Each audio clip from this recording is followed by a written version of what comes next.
Hello friends, trust गुरुजी channel में आपका हार्दिक स्वागत है। वीडियो को लाइक करें, चैनल को सब्सक्राइब करें। आज के वीडियो में हम बात करेंगे RWA यानी रेजिडेंशियल कॉम्प्लेक्स मेंटेनेंस सोसाइटी या कमर्शियल कॉम्प्लेक्स मेंटेनेंस सोसाइटीज़ की ITR से रिलेटेड 8 बातें शेयर करेंगे। पहला, क्या RWA को सेक्शन 12A का रजिस्ट्रेशन मिल सकता है? फ्रेंड्स, नहीं, क्योंकि RWA है वो अपने मेंबर्स के बेनिफिट के लिए ही बनती है, न कि किसी पब्लिक वेलफेयर के लिए। दूसरा क्वेश्चन, RWA की ITR कौन से फोरम में फाइल होगी? RWA की ITR 5 में फाइल होगी। तीसरा, क्या बैलेंस शीट में फिगर भरने ज़रूरी हैं? फ्रेंड्स, मेरी राय में RWA की ITR 5 में बैलेंस शीट के फिगर भरने ज़रूरी नहीं है, क्योंकि अगर हम शेड्यूल BS और शेड्यूल P&L मैन्युफैक्चरिंग अकाउंट सबको ढंग से पढ़ते हैं तो उसमें लिखा हुआ है रेगुलर बुक्स ऑफ अकाउंट्स, यानी वहाँ रेफरेंस आता है सेक्शन 44AA में जो बुक्स ऑफ अकाउंट्स मेंटेन करनी होती हैं, उनके केस में बैलेंस शीट और P&L के फिगर भरे जाएंगे।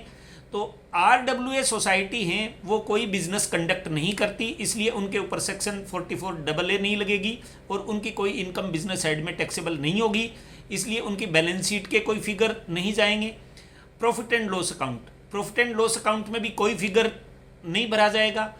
क्या RWA का सरप्लस टैक्सेबल है? फ्रेंड्स, RWA का सरप्लस टैक्सेबल नहीं है, क्योंकि RWA में जो सरप्लस बचता है वो मेंबर्स मैक्सिमम कंपोनेंट होता है, वो मेंबर्स से ही कलेक्ट होता है, और मेंबर्स से जो भी सरप्लस बचता है वो म्यूचुअल बेनिफिट सोसाइटी के कॉन्सेप्ट के आधार पर इनकम ही नहीं है, क्योंकि उसमें एक फिलोसॉफी लगती है, a person can not earn from himself. इसके बाद में आता है तो RWA की कौन सी इनकम टैक्सेबल है?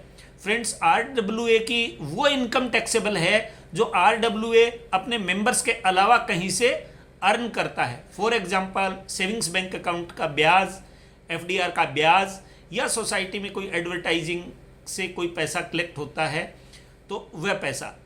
अब नेक्स्ट आता है कि ITR 5 के पार्ट A की जनरल इंफॉर्मेशन के मेंबर्स इंफॉर्मेशन सेक्शन के point number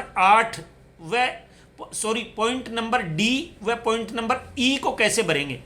friends, point number D में क्वेश्चन है, क्या AOP का कोई भी मेंबर ऐसा है जिसकी income maximum income not chargeable to tax यानी बेसिक एग्जेम्पशन लिमिट से ज़्यादा है?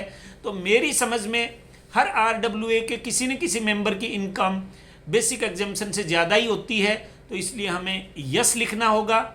यस लिखने का मतलब है उस इनकम के ऊपर MMR यानी जो हाईएस्ट टैक्स की रेट है वो टैक्स की रेट लगेगी, जो 30% प्लस सरचार्ज वगैरह करके, और काफ़ी ज़्यादा आजकल 40 के आसपास लगती है। उसके बाद में नेक्स्ट E पॉइंट में क्या लिखेंगे? E पॉइंट में मेंबर्स का शेयर डिस्क्लोज करना होता है। तो RWA के मेंबर्स होते हैं वो काफ़ी ज़्यादा होते हैं, कई 300 फ्लैट्स की सोसाइटियाँ होती हैं, 500 फ्लैट्स की सोसाइटियाँ होती हैं। तो एज पर इनकम रूल्स की रिक्वायरमेंट के हिसाब से सभी मेंबर्स की डिटेल देनी ज़रूरी है, और जितने भी मेंबर्स हैं उसकी परसेंटेज निकाल कर कि एक मेंबर का कितने % शेयर बनता है, वो % ऑफ शेयर इसमें लिखना चाहिए। फ्रेंड्स, RWA के बारे में ये 8 बातें हैं जो मैंने आपसे शेयर की हैं, ये बड़ी इम्पोर्टेंट हैं। आपको वीडियो पसंद आया हो तो शेयर करें, और अगर कोई इस पे कमेंट हो तो कमेंट बॉक्स में कमेंट करें। धन्यवाद।